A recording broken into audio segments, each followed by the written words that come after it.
Alors moi, ce dont je voulais parler, c'est le rapport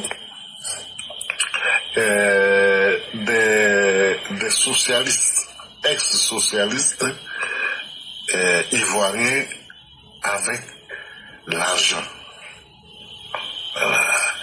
L'argent qui est la partie honteuse du pouvoir. Alors je me souviens que... Attends, tu vas pas manger bien. Ben non, t'attends pas. Hein. Je vais parler un peu fort. Comme je suis couché, je vais sortir parce qu'il est quand même 1h ici à Abidjan. Voilà, donc le rapport du FPI avec l'argent. Donc la partie un peu honteuse du pouvoir, la partie dont on n'aime pas trop parler. Alors je me souviens qu'en 90, quand on a voté, nous qui nous étions laissés emballer par cette idée de M. Gbagbo, on levait nos 2 doigts. 2 doigts dont j'ai encore honte aujourd'hui. Et il y a une de nos camarades qui levait le doigt. Elle avait voté pour Fouet. Et puis,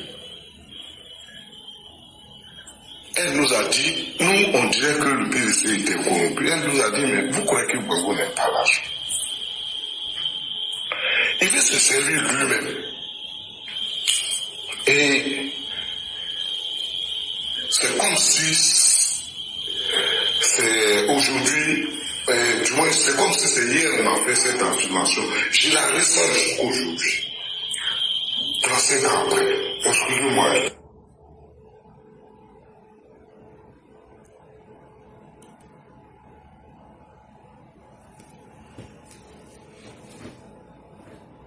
Donc, mesdames et messieurs, vous nous excusez. Il me semble que le Tchomba doit certainement avoir des difficultés.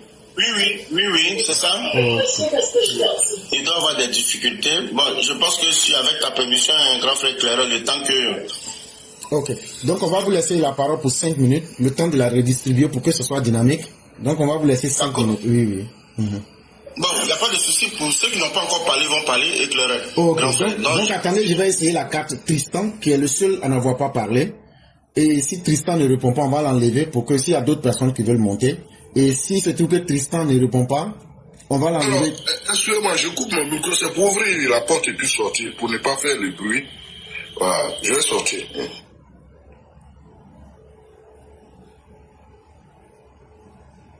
Chomba va dormir. Va la parole à quelqu'un d'autre, le temps que je sorte. Et donc, est-ce que Tristan est parmi nous? Tristan, il n'est pas parmi nous, on l'enlève. Et donc, on va donner la parole à Dr Daoud, le temps que Tchomba puisse être vraiment à point. Et donc, Dr Daoud, vous avez la parole. Okay. Merci beaucoup, grand frère éclaireur. Je pense que vous voyez, selon notre position, nos différentes positions, et nous aimons notre pays. Et merci encore, on a toujours dit, c'est avec le cœur vraiment évoluant que nous sommes sur ce panel du grand frère éclaireur. Mais en même temps, je rappelle de faire savoir que nous sommes en politique et nous sommes à 1 mois d'une élection présidentielle. Mais il est important. Parce qu'on a vu tout à l'heure le grand frère éclaireur et M. Martial a parlé des thèmes de loi, de droit. Et on vous remercie parce que vous éclairez la lanterne des Ivoiriens et surtout nous les jeunes du 21e siècle.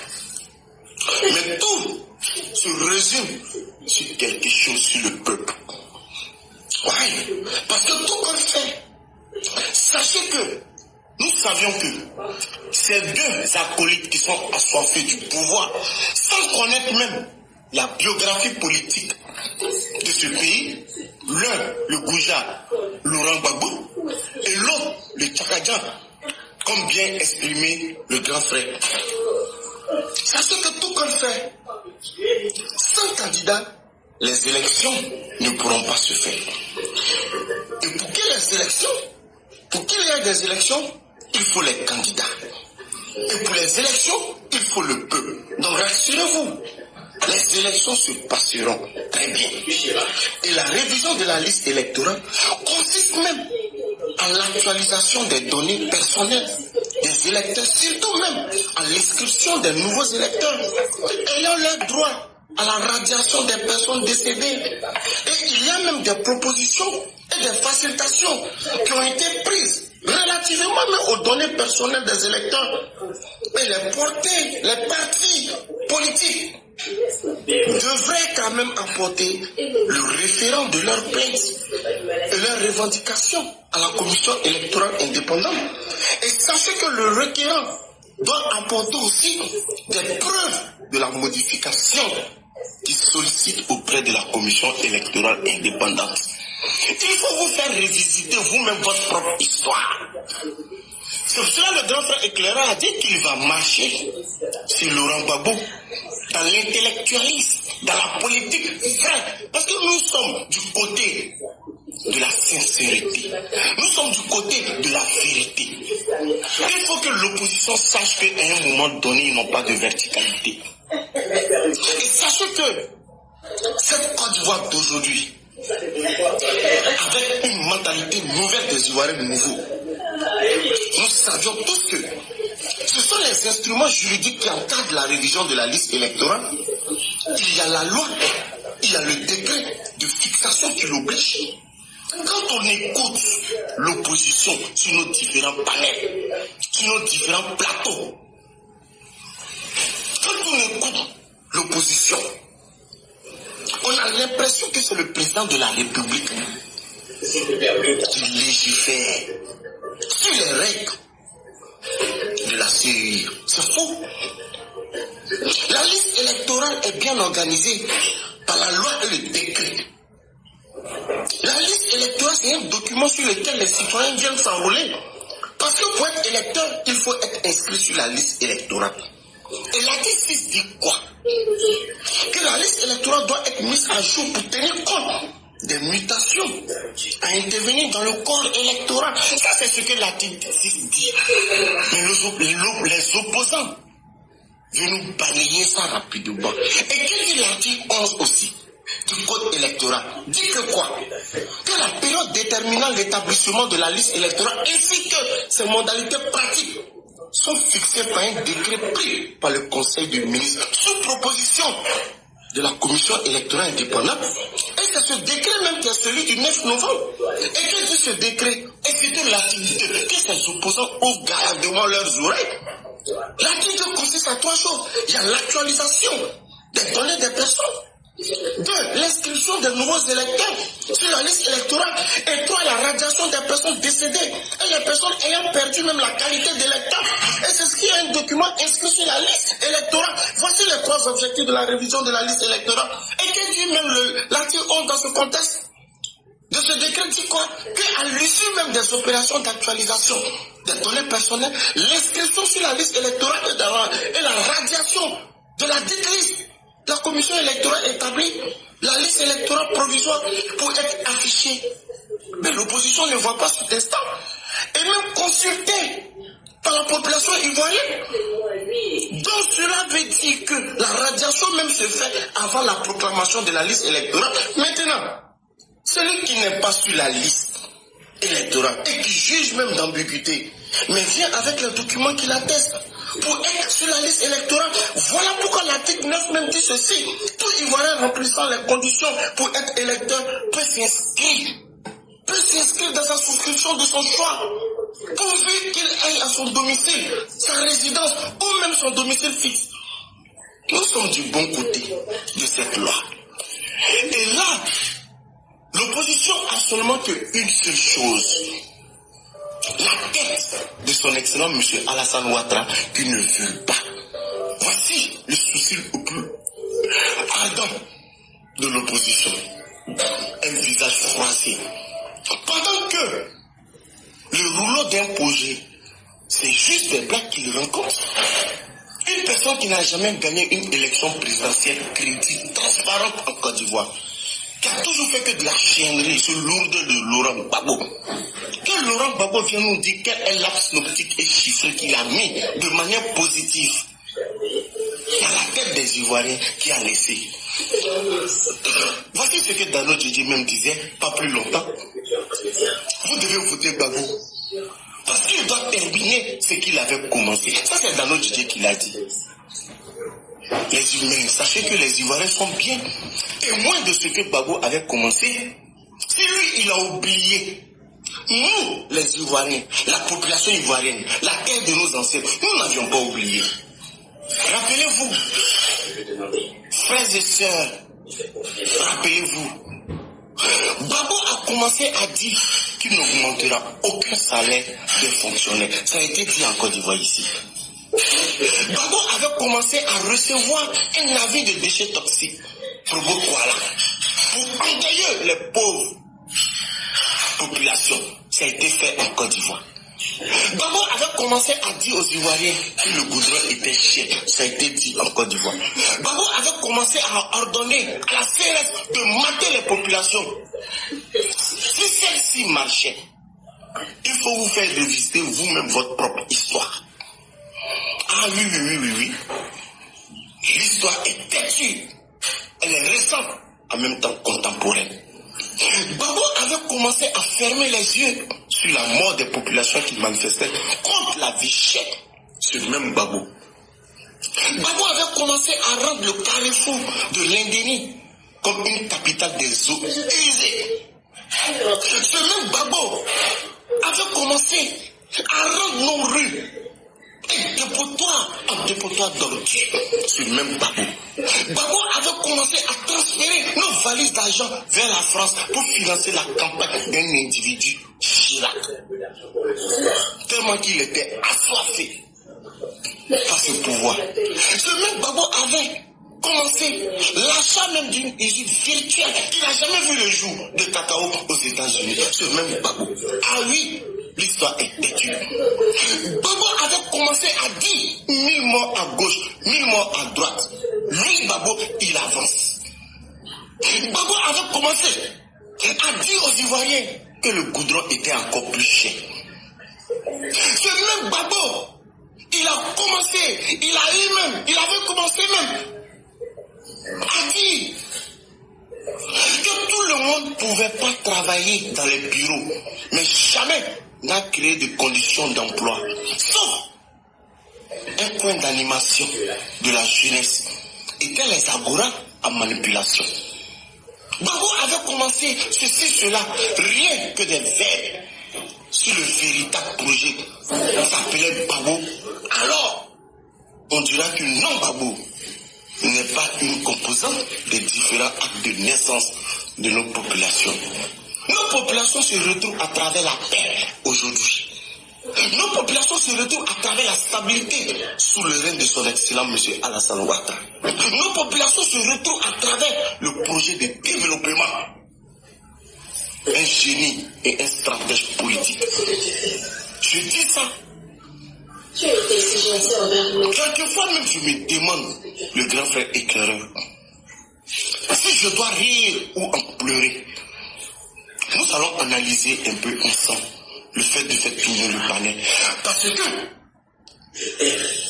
nous sommes au soir d'une élection présidentielle dont le peuple doit élire son président. Mais pour pouvoir élire son président, nous ne sommes pas des essuie-glaces. Nous devons regarder le rétroviseur. Ces prédécesseurs qui veulent venir, qu'est-ce qu'ils ont eu à laisser à cette belle Côte d'Ivoire, cette très chère Côte d'Ivoire? Ah oui, il est important de le dire. Échec par échec. En octobre 2000, il faut qu'on vous fasse rappeler ça. Après 20 ans passés dans l'opposition, pour qu'il soit élu, il a fallu exclure, comme l'a dit grand frère éclaireur, deux de ses principaux adversaires politiques, Bédié et Ouattara. Quel honneur à ton avoir battu Guéhi Robert. Non, avec même sans péril, on triomphe sans gloire. C'est en réalité un échec. En décembre 2000, le RDR ne participe pas aux législatives. Non de cela, loin de cela. Il ne les gagne pas, lui Gbagbo. Oufoué, Bédié et Ouattara au pouvoir ont toujours eu la majorité absolue au Parlement. Encore un échec de Gbagbo. En mars 2001, le RDR et le PDCI participent aux municipales. Bien qu'en étant au pouvoir, ils ne les gagnent pas. Mieux même, ils perdent dans ces chefs de Gagnoa, Daloa et San Pedro. Notamment encore un échec. On note bien tous les moyens que confère le pouvoir d'État. Ils ne gagnent pas les élections des conseils généraux. Contrairement même à Bédié et à Ouattara au pouvoir, qui gagnent les élections locales. Encore un échec. En 2003, une rébellion contrôle une partie du pays et il règne en maître absolu. Impensable sous Félix Houphouët-Boigny ou Ado. Encore 2002-2003, une rébellion contre une partie du pays et il règne en maître absolu. Impensable sous Oufé ou Ado. Encore un échec. En octobre 2010, contrairement aux autres chefs d'État de la sous-région, qui tous gagnent la présidentielle chez eux dès le premier tour, ou avec une confortable avance, lui, Laurent Gbagbo, ce lourdeau, il ne s'en rend même pas compte qu'avec 38% au deuxième tour, il a fallu annuler le vote dans 7 grands départements du Nord pour qu'un conseil constitutionnel envoûté par le diable proclame sa victoire à 51%. Encore un échec. En 2011, il est capturé et trimballé de prison en prison alors que les rebelles qui l'ont attaqué vaquent eux tranquillement à leurs occupations. Encore un échec. En juillet 2021, après 10 ans passés, écoutez bien, à la CPI, il s'aplatit devant Ouattara, à qui il ne demande pas qui a gagné la présidentielle de 2010, mais il appelle à plusieurs reprises Monsieur le Président de la République et lui présente comme tel des doléances. Encore un échec. En août 2021, après cet événement accroché au FPI, lui qui s'auto-proclamait illégalement président du FPI, finit par aller créer un nouveau parti, ayant échoué face à Afi N'Guessan, qui disait pourtant avoir radié et exclu du FPI. Lamentablement, encore un échec. Vous voyez, toujours en 2021, le rancunier qui veut entraîner les Ivoiriens avec un pseudo-discours de réconciliation nationale refuse de parler à Simone Blé-Goudé, qui s'est occupé de lui durant 8 ans à la CPI, et Afi qui a tenu haut l'étendard du FPI, pendant que ses camarades fuyaient tous vers le Ghana, aveuglés d'échecs, des noms incapables de rassembler autour de lui. Encore un échec. En 2025, exclu de la liste électorale, sans autre forme de procès, il continue de faire rêver ses militants et les maintiennent dans l'autocratie, sans option, sans alternative. Encore un échec. Patenté même, qui mettra à coup sûr fin à sa vie politique. Alors, grand frère éclaireur, tous ces vaillants communicants qui sont sur votre palais, alors dites-moi, en quoi un tel homme est un grand stratège? Afi est un stratège parce qu'il a gagné la bataille du contrôle du FPI. Bédié est un stratège parce qu'il a fait de son adversaire politique d'hier un escabeau sur lequel il comptait marcher pour accéder au pouvoir en 2025. Mais hélas, le Seigneur en a décidé autrement. Ado est un stratège, il faut le savoir. Parce que malgré tous ces bavardages inutiles sur le patriotisme et les attaques qu'il a subies, il fait tranquillement son 3e mandat. Et il viendra faire encore un 4e mandat, comme il veut l'entendre.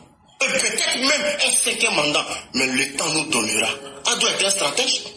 Parce que malgré tous les bavardages inutiles, Mais votre gars, ce lourdeau, ce goujat de Gbagbo, qui navigue d'échec en échec depuis 40 ans, en quoi est-il stratège? Réduit à lutter un fauteuil de président d'un parti politique avec son ancien collaborateur. Non et non, ce n'est pas cela un stratège en politique. Et là, rappelez-vous,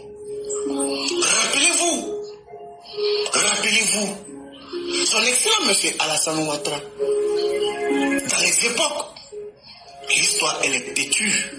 On lui a posé la question. Vous ne serez donc pas candidat aux prochaines élections présidentielles ivoiriennes?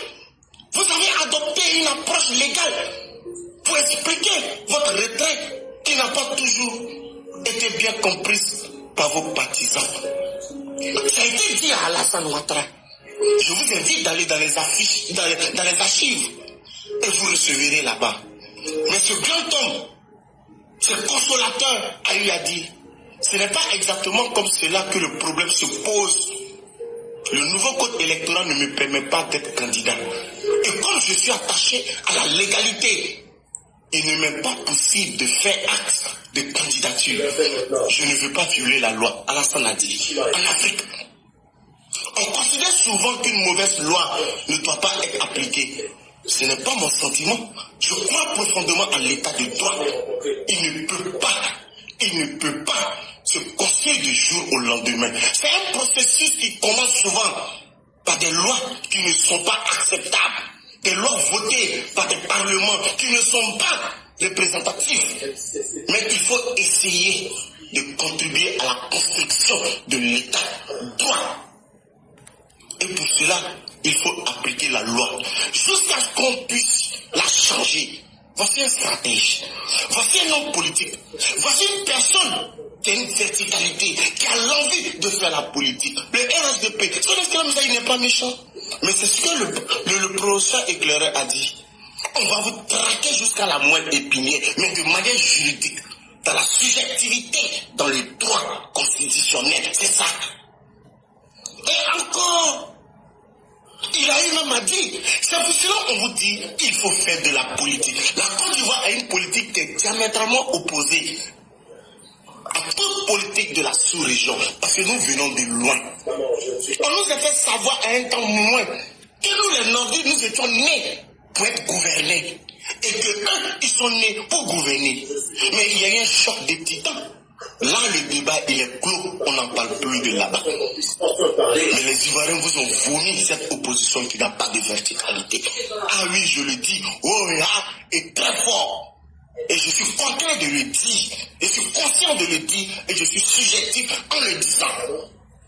La Côte d'Ivoire ne se laissera plus manipuler par des amphibiens politiques et des batraciens politiques. Ça, c'est fini.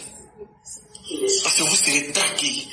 Rappelez-vous, ce président Alassane, il est là, et il a dit à cette époque, cela aurait supposé, comme je vous l'ai dit, de m'opposer à la loi pour un ancien premier ministre, pour quelqu'un qui a assuré l'intérim du chef de l'État, pour quelqu'un même qui a fait voter des lois par ce même Parlement.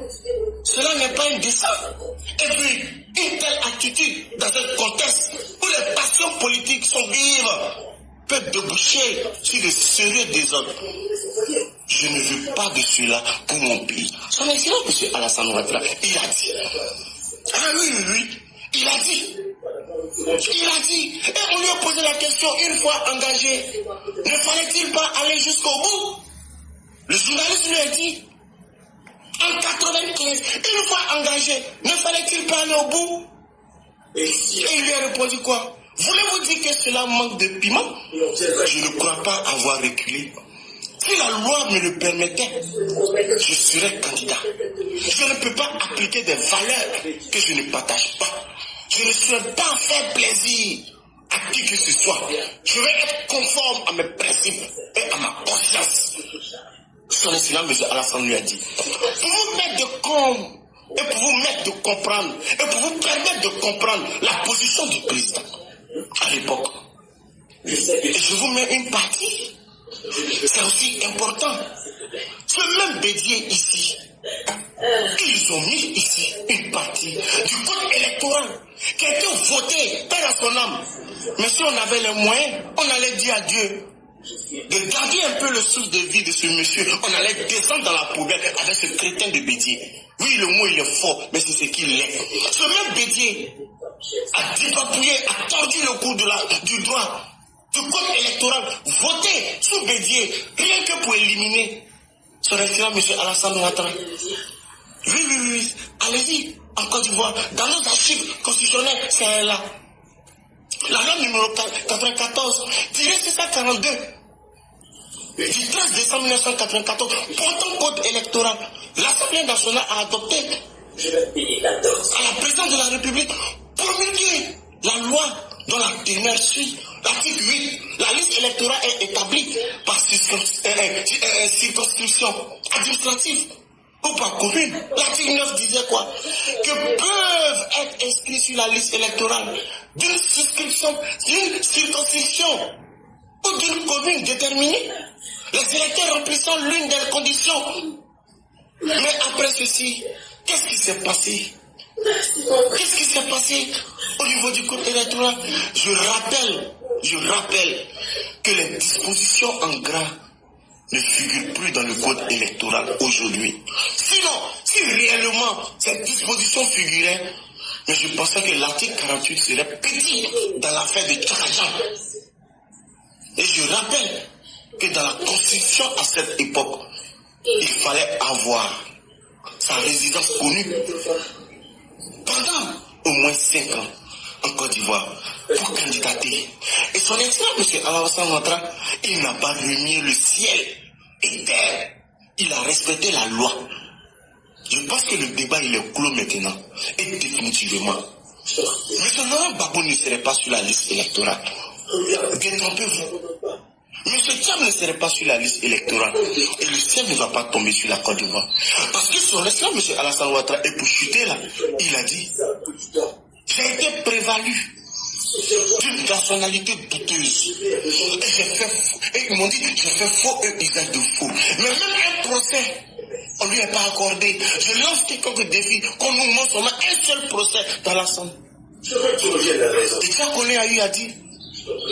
Malgré qu'il n'y a pas de preuves, mais il est écarté. Mais le ciel n'est pas tombé sur la Côte d'Ivoire. Les élections se sont passées. Mais pourquoi aujourd'hui vous voulez que la lune tombe, que le soleil soit au zénith? Mais nous, on vous promet que même une poule ne se lèverait pas sur ses œufs. Et les élections vont bien se passer. Et M. Laurent Gbagbo ne serait pas sur la liste électorale. Et s'il s'entête, je pense qu'il serait vitrifié. Donc je vais refermer mon micro. Et je pense que merci encore au grand frère éclaireur. Mais il est temps qu'on joue franc jeu, qu'on s'asseye sur la table. Et on les fait revisiter eux-mêmes leur propre histoire. Ils ont été des prédécesseurs qui ont géré ce pays. Mais comment? Dans quelles circonstances? Dans quel but? Pour quel motif? Certes, nous étions petits. On n'avait pas le droit de s'adresser dans cette politique. Mais nos géniteurs ont écrit des testaments et ils ont mis ça dans notre bibliothèque à domicile, là où on était. Et on a feuilleté des pages. On était souvent dans les chapitres 14, chapitre 16, chapitre 20. Pour regarder et écouter et lire l'historique de cette Côte d'Ivoire dont nous venons de très loin. Et je suis là pour dire, rappelez-vous, car le président Ado a dit, je ne permettrai pas du désordre dans ce pays. Et le désordre n'aura pas lieu. Ça, soyez sûr et certain. Et écrivez et gardez. Monsieur Laurent Gbagbo, chacun gens ne seront pas sur la liste électorale. Et le ciel ne va pas tomber. Maintenant, c'est sans tête. Je pense qu'ils seront vitrifiés au soir de 2025. C'était Daoud encore. Merci et je refais mon micro. Merci infiniment le grand docteur Daoud qui est rentré dans l'histoire, qui a montré l'échec ambiant et patent de Laurent Gbagbo. Cela avait été déjà débuté par le Tchomba, qui était en train de se poser la question comment le FPI, LMP peut être si médiocre au point de tomber sur l'objectif le plus bas de l'accession au pouvoir, c'est-à-dire l'argent. Tout le monde aime l'argent. Mais tel qu'on a vu avec les gens du PPACI, LMP-FPI. Chers parents, ce que je vais dire là, ils peuvent poser plainte contre moi. Et je suis prêt à aller devant n'importe quel tribunal. Avant de donner la parole à Tchomba, je vais encore le choquer davantage. Figurez-vous que les paysans en Côte d'Ivoire, ceux qui cultivaient le cacao et le café, figurez-vous qu'entre 2003 et 2004, Laurent Gbagbo a soutiré plus de 14 milliards 350 millions de francs CFA aux paysans, dans des conditions très lugubres. Et permettez-moi, à travers le FDPCC, ils ont créé toute une structure pour retirer l'argent aux paysans. Et je vais vous donner quelques chèques, et après vous pouvez peut-être faire l'addition. Le chèque de la BBC, la BCC je veux dire, le numéro du chèque c'est 42 78 4. Le chèque a été émis le 2 avril 2003. 500 millions de francs CFA. Ils ont fait disparaître ça. Le chèque BCC numéro 42 783, ça a été émis à la même date du 2 avril 2003. Ils ont fait disparaître 1 milliard. Le chèque Citibank numéro 32 84 48 6 du 19 mai 2003. Ils ont pris 1 milliard 500 millions de francs CFA. Le chèque BCC numéro 42 719 du 3 juin 2023, ils ont volé aux planteurs 1 milliard 500 millions de francs CFA. Le chèque BCC 42 721 du 3 juin 2023, ils ont volé 2 milliards dans la caisse FDFPCC des paysans. Le chèque Citibank 34 37 051 du 8 juillet 2003, ils ont volé 1 milliard dans la caisse des paysans. Le chèque CAA numéro 47 95 476 du 24 novembre 2003, ils ont volé 1 milliard dans la caisse des paysans. Le chèque CAA numéro 47 97 477 du 24 novembre 2003, ils ont volé 1 milliard dans la caisse des paysans. Le chèque CAA numéro 47 97 477 du 24 11e mois 2003, ils ont volé 2 milliards dans la caisse des paysans. Le chèque BCC 42 97 4 du 11e mois le 21 2003, ils ont volé 1 milliard dans la caisse des paysans. Le chèque BCC numéro 42 973 du 21 11e mois 2003, ils ont volé 2 milliards dans la caisse des paysans. Le chèque CAA 47 95 477 du 12e mois le 11 2003, ils ont volé 1 milliard. Le chèque Citibank 34 36 902 du 12 janvier 2004, ils ont volé 3 milliards dans la caisse. Pardon, 300 millions dans la caisse des paysans. Le chèque 34, le chèque Citibank 34 37 005 du 22 mars 2004, ils ont volé 350 millions de francs CFA. Le chèque Citibank 34 36 912 du 5e mois, le 5 2004, ils ont volé 1 milliard. Quand vous calculez, en moins d'une année, le régime de Laurent Gbagbo a volé 14 milliards 350 millions de francs CFA. Et ils ont mis ça dans des comptes fantômes, soi-disant à la présidence de la Côte d'Ivoire, avec la complicité de M. Alouma Jacques, directeur des services financiers de la présidence de Laurent Gbagbo. Pendant les périodes de la guerre, ils ont soutiré plus de 10 milliards. Ça n'a rien à voir avec ce que je viens de vous dire. Plus de 10 milliards qu'ils ont utilisés de manière lugubre sur le dos des paysans pour payer des armements. Voilà ce que c'était que le régime de Laurent Gbagbo. Est-ce que ceux-là peuvent se prévaloir d'une certaine moralité? Ils n'étaient pas venus pour aider les Ivoiriens, encore moins pour construire la Côte d'Ivoire. Ils étaient venus pour couler la Côte d'Ivoire de la manière la plus brutale possible. Si le Tchomba est parmi nous, je vais lui laisser la parole pour qu'il puisse continuer, s'il est effectivement parmi nous en ce moment-ci. Je suis là. Et merci beaucoup, éclaireur. Et comme je le disais au début de mon propos, et M. Gbagbo en 90 nous avait dit que lorsqu'il est arrivé, il avait un compte dans une banque de Cocody, je crois. Et lorsqu'il allait voir son compte, il avait vu qu'il était bourré d'argent. Et que par cette masse, de cette façon, le PDC voulait l'acheter. Alors, il en avait tellement parlé, c'est bien que nous autres, nous disions que non, cet homme était incorruptible et que ce n'était pas quelqu'un qui était attaché à l'argent. Alors, la suite a montré que c'était faux. Alors, souvenez-vous, après sa prise de pouvoir dans les conditions qu'il a lui-même qualifiées de calamiteuses, 6 jours après, c'est-à-dire moins d'une semaine après, cette prise sanglante du pouvoir, alors M. Gbagbo a acheté la maison de l'ancien maire d'Atlanta. Et c'était Andrew Young, un Afro-Américain. Alors cette information a été plusieurs fois répétée sur la chaîne Afrique Média. Voilà. Il a acheté cette maison à 6 milliards de francs, de nos francs, pour sa fille. Alors il faut dire que de telles bâtisses, lorsqu'elles sont achetées, elles sont rénovées. Et souvent le prix de la rénovation n'est pas trop loin du prix auquel on l'a acheté. Alors, on a remarqué que les refondateurs, comme ils se faisaient appeler,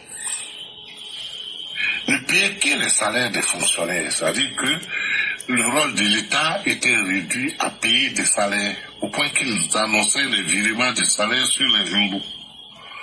Alors lorsqu'ils avaient fini, alors on a vu comment ils se sont enrichis et le pays était immobilisé parce que on ne construisait rien, on ne nettoyait rien. Abidjan était une poubelle à ciel ouvert. Alors on a vu le train de vie de ces gens qui étaient devenus très nerveux parce que ils étaient dans un monde qu'ils ne connaissaient pas et ils ont fait des frasques. Alors ce qui est frappant pour montrer l'amour excessif de ces gens-là pour l'argent, c'est cette cargaison de déchets toxiques qu'ils n'ont pas hésité à acheter. Ou bien, du moins, qu'ils n'ont pas hésité à accepter pour de l'argent. Et cette cargaison a été déversée dans le Grand Abidjan. Alors, cela nous a donné beaucoup de victimes et à l'issue du procès qui a eu lieu, je crois, ils se sont tapés près de 100 milliards et pas grand-chose n'a été redistribué. L'argent même a été redistribué souvent à leurs militants qui n'avaient rien à voir vraiment avec les déchets toxiques qui n'étaient pas touchés. Voilà. Alors, on a également remarqué que à leur chute, ce qui les a intéressés, c'était l'argent des coffres qu'on pouvait trouver à Abidjan. On parle beaucoup de la BCAO, mais ce n'était pas la seule banque qui a été pillée. Partout où il y avait de la liquidité,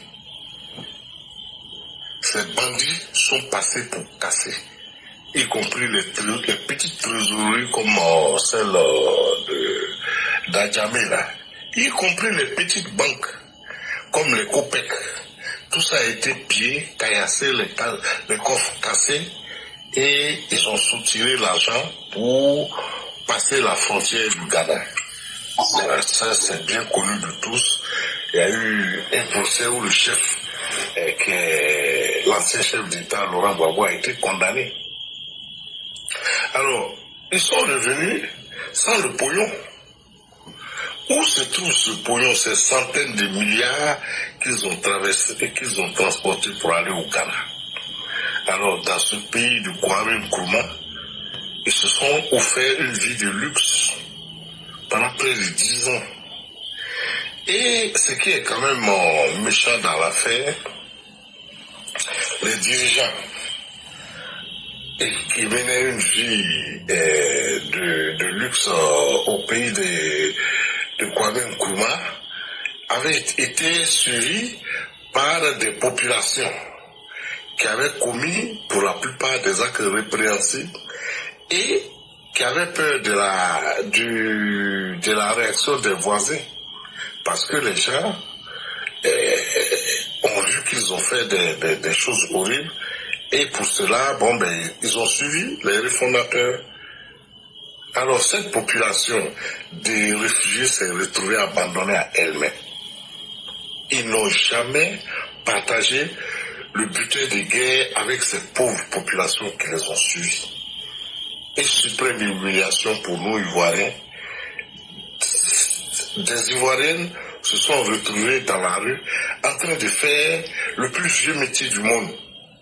Vous ne pouvez pas savoir ce que ça fait, parce que nous tout petits, nous avons vu un Ghana pauvre où les femmes, un Ghana que les femmes quittaient pour venir faire le plus vieux métier du monde dans notre pays. Il n'y avait pas de ville où il n'y avait pas cette colonie de Ghanéennes qui prenaient des petites maisons, qui mettaient des rideaux. Toutes les villes de Côte d'Ivoire étaient servies. Et suprême humiliation, il a fallu ces réformateurs pour nous faire jouer le rôle que les Ghanéens jouaient chez nous. Voilà. Nous, un peuple si fier qui a toujours mangé à sa faim. Je le dis, depuis les indépendances, on n'a jamais eu faim en Côte d'Ivoire. Voilà. Et des Ivoiriens se sont retrouvés réfugiés dans un pays et obligés de faire ce sale métier. Alors, ces pontes, ces Kone Katina, ces Damana Pika, ces consorts, menaient un train de vie à la hauteur de celui du citoyen moyen. Mais ils ne se sont jamais préoccupés des pauvres qui les avaient suivis.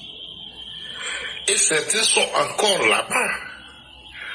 Parce que si tu fais 10 ans dans un pays, revenir dans ton pays, te réintégrer dans le statut social, c'est pas souvent facile.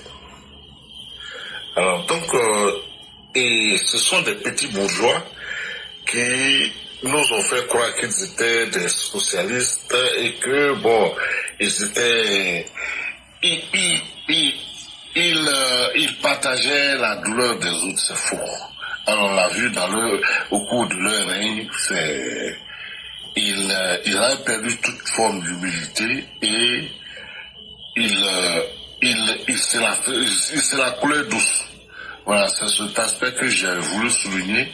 Ces gens aiment l'argent, mais ils sont particulièrement méchants parce que ceux qui sont restés et qui ont perdu la vie n'ont pas été honorés. Alors, si quelqu'un se souvient que Laurent Gbagbo s'est rendu sur la tombe de Aboudraman Sangaré, celui qu'on appelait son jumeau, le gardien du temple, alors qu'il nous le dit sur ce panel.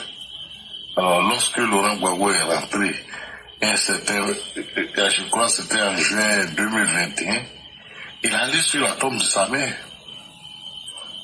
Il est allé sur la tombe de sa mère. Mais Aboudraman est couché dans sa dernière demeure au cimetière de Williamsville. Il n'est jamais allé s'arrêter sur la tombe d'Aboudraman Sangaré, ne serait-ce que pendant 2 minutes. Il n'a jamais fait. Voilà, donc c'est un homme qui n'aime que ses proches. Et ça, ces militants ne l'ont pas compris. Peut-être qu'après le 10 septembre, alors il va encore les appeler au sacrifice suprême, mais il aura toujours des candidats. Et c'est pas un homme qui est reconnaissant. Voilà, 1000 déjà à droite, 1000 déjà à gauche, moi j'avance. Voilà. Et c'est bien regrettable qu'on ait à ce 21e siècle un tel politicien qui ne va rien laisser à la postérité si ce n'est la haine. Parce que M. Gbagbo, la seule chose qu'il a apporté, c'est la haine. Il a envoyé ce grand peuple, cette grande diversité de population à se détester. Il a voulu faire de la guerre qui était contre son régime, une guerre civile. Il n'a pas réussi. Je rappelle que dans les années, je crois, 2003-2004, il y a une information qui a circulé à Yamoussoukro dans le quartier Djoulabougou, information donnée par les éléments du FPI qui étaient allés dire à ces populations que les Baoulés se préparaient à les attaquer. Ils ont même donné la même information dans le camp des Baoulés. Et il y a un des patriarches de cette ville, en l'occurrence Jean Kona Bani, qui est sorti. Ce monsieur, nous aimions l'appeler le dictateur de Yamoussoukro, mais c'était un homme courageux. Il est sorti, il a d'abord démenti des informations et il a dit que les Dioula et les Baoulés vivent ensemble depuis plus d'un siècle et qu'ils ne se feraient pas la guerre. Gbagbo a tout essayé pour installer une forme de guerre civile où les Ivoiriens s'entredirent entre eux. Il n'a pas réussi. Remarquez qu'il était obligé d'aller acheter des combattants au Libéria. Même la communauté dont il est originaire, cette communauté ne l'a pas suivi. Les BT sont le peuple le plus gentil de Côte d'Ivoire, qui intègre toutes les populations. Ils ne l'ont pas suivi. C'est plutôt dans, comment on appelle, le pays ouest, qu'il a pu, avec l'aide des cadres de cette région, pousser les populations dans sa guerre qu'il voulait éternelle. Parce que tant qu'il y avait la guerre, lui serait au pouvoir. Alors, c'est ce qu'il va laisser à la postérité, un homme qui a détruit cette fraternité anti-ivoirienne. Voilà, cette fraternité anti-ivoirienne. Et c'est bien regrettable.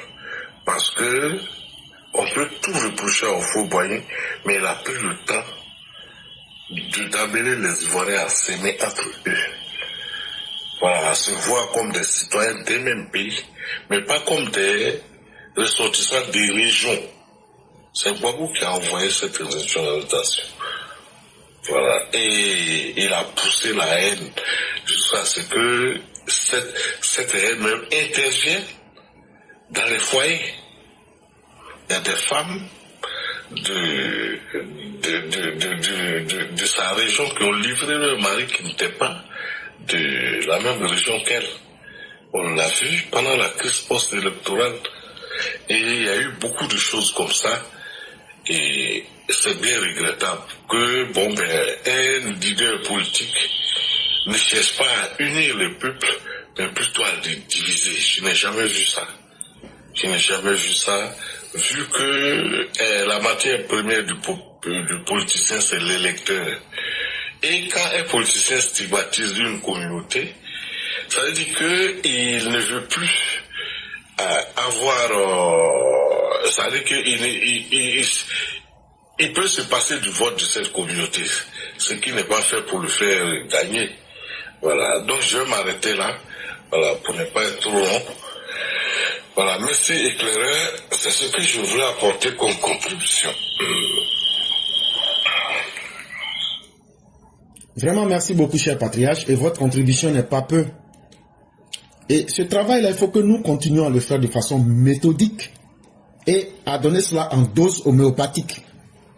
Parce que quand on parle de Gbagbo et qu'on le présente dans ses aspects les plus ignobles, et que les gens qui voulaient qu'on cache toute cette vérité, on met ça à nu devant le peuple, sachez que ça a un effet dévastateur parce que les gens se rendent compte que on voulait nous peindre le démon en ange. Et vraiment, merci d'avoir méthodiquement remis les choses à leur place.